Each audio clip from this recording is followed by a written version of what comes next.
Hello, welcome back to the Paris newsroom here at France 24. We're taking you through the international papers. Here with me for that is Kyle Brown. And Kyle, we're looking at some papers from the United States, first of all. Very understandably, there's lots of news stories there about that shooting in Wisconsin.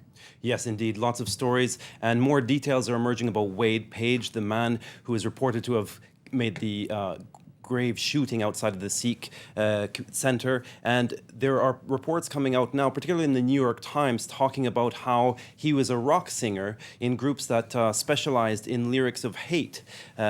Some of the lyrics talked about murdering Jews, murdering black people, gays, horrific lyrics, really. And they're cited in some of these newspapers. And another point of fact coming out of the New York Times report, very interesting, that he was actually on watch lists, not least on the Southern Poverty Law Center's lists, which were actually tracking him for the past decade. So they had their eye on him, but they didn't do anything about it, obviously.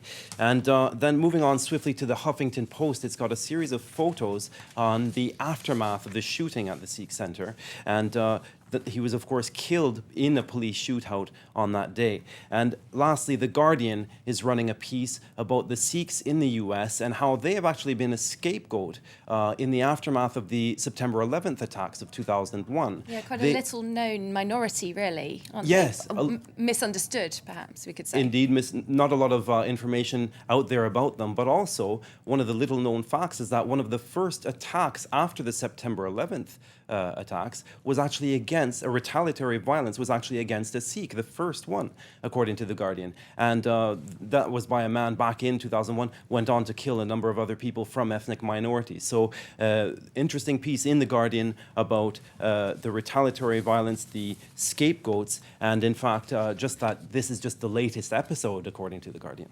People looking to minorities to scapegoat. Well, moving on to the Middle East. That story about militants shooting dead Egyptian border guards and fleeing off into Israel. What are the papers making of that? Yes, the border police were shot dead, a number of them shot dead in this particular attack. The Wall Street Journal is saying that this should have been avoided, that there was another attack in the Sinai in the other direction, really. Militants had been attacking soldiers in Israel. And it just shows, the Wall Street Journal says, that it's a major hole in the security of the region. And they go on to say that the US actually should avoid giving the new Egyptian government any kind of military support until the government actually proves that it's capable of looking after the Sinai, a very sensitive zone. And it says that, in addition, Egypt doesn't need tanks, doesn't need jet fighters. What it needs is counterinsurgency training and equipment.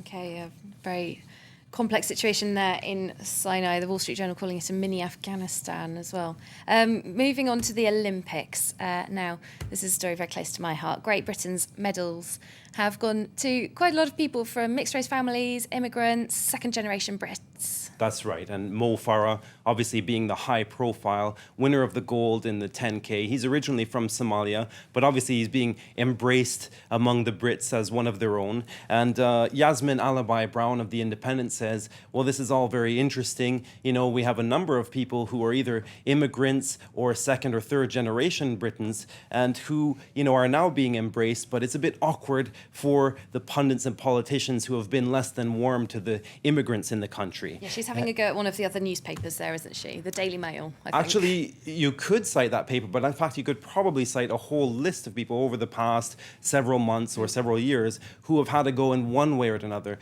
at the immigrants, in particular, people who have been using the term plastic Brits and other derogatory terms. And so she's saying, well, this is a bit awkward for all of you people. You know, now we're embracing them. It reminds her of when she was a child, when she had good grades, her parents embraced her as the daughter of the family. But of course, her father would look at her when she was rather less well-behaved and say, you're your mother's daughter. That kind of thing where, you know, the immigrants of the UK, we'll their accept you when you're doing well. Jamaican or Somali heritage is cited when things go awry, but the Olympics are going well for them. They're British. Oh, well, they're all British to me. All the success is British to me. Thanks very much, Kyle Brown, with that look through the international newspapers.